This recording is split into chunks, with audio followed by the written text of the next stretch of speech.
Amados, aquele abração. Programa Luz para os Meus Caminhos, hoje com o título Bala Perdida. O texto 1 Reis, capítulo 22, do versículo 21 ao versículo 40. Leia esse texto. Ele é um tanto quanto interessante e intrigante.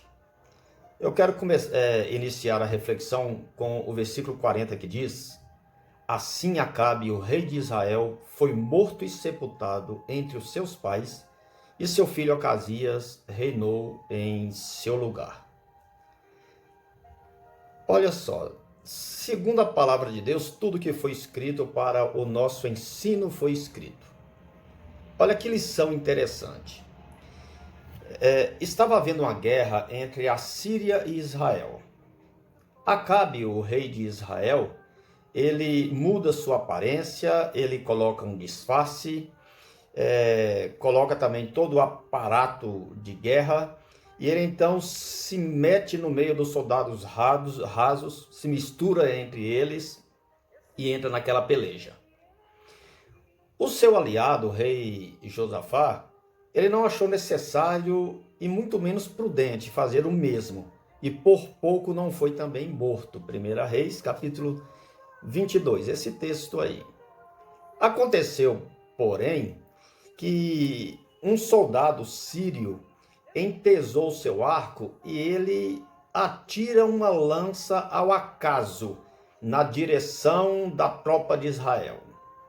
Aquela flecha atingiu exatamente o rei Acabe, entrando no seu corpo por uma pequena brecha que tinha na sua coraça. Gravemente ferido, Acabe é levado para fora do combate, mas na tarde daquele mesmo dia ele morre. Quando alguém foi lavar o carro na represa de Samaria, os cães lamberam o sangue do rei e as prostitutas se lavaram naquela água, tudo como Micaías e Elias haviam predito segundo a soberana palavra do Senhor. Tanto o disfarce como a armadura não foram suficientes para esconder e muito menos para proteger a vida do rei de Israel. A bala perdida fez desmoronar todo aquele esquema montado. Outra triste história se encontra logo no texto seguinte, contando a narrativa do fracasso de um dos projetos do rei de Judá.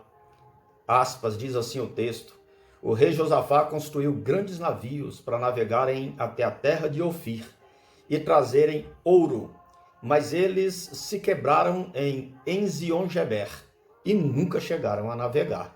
1 Reis 22, 49.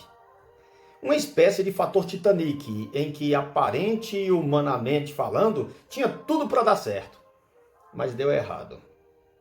Assim, queridos, prevalecem as lições bíblicas.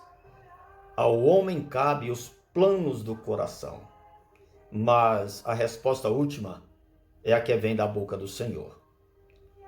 Amados, aprendemos que os projetos humanos, eles são vulneráveis. Nenhum plano humano é absolutamente seguro. Nenhum plano humano pode dar 100% de garantia. Nenhuma providência humana é 100% sábia. Daí vale salientar a permanente atualidade da exortação do apóstolo Tiago, de que você não deve confiar demais em seus próprios projetos. Em vez disso, é sempre sensato acrescentar uma cláusula muito importante em seus planos. Como diz Tiago 4,15, se o Senhor quiser, viveremos e faremos isso ou aquilo. Assim, planeje edificar o melhor casamento, forjar os melhores filhos, conquistar melhores profissões, melhores rendas, melhor ministério. Tudo isso é importante, é interessante sim se organizar, mas coloque todos os teus projetos cativos à vontade do Senhor, que Ele há de te abençoar, te guardar, te direcionar. Pois pode alguém até disfarçar, alguém como um rei, disfarçar e achar-se seguro e protegido e em plena batalha, onde poderia ter morrido num confronto ali no campo de batalha, mas acabar tombando por uma bala perdida. Deus lhe abençoe, lhe dirija e lhe guarde. Amém.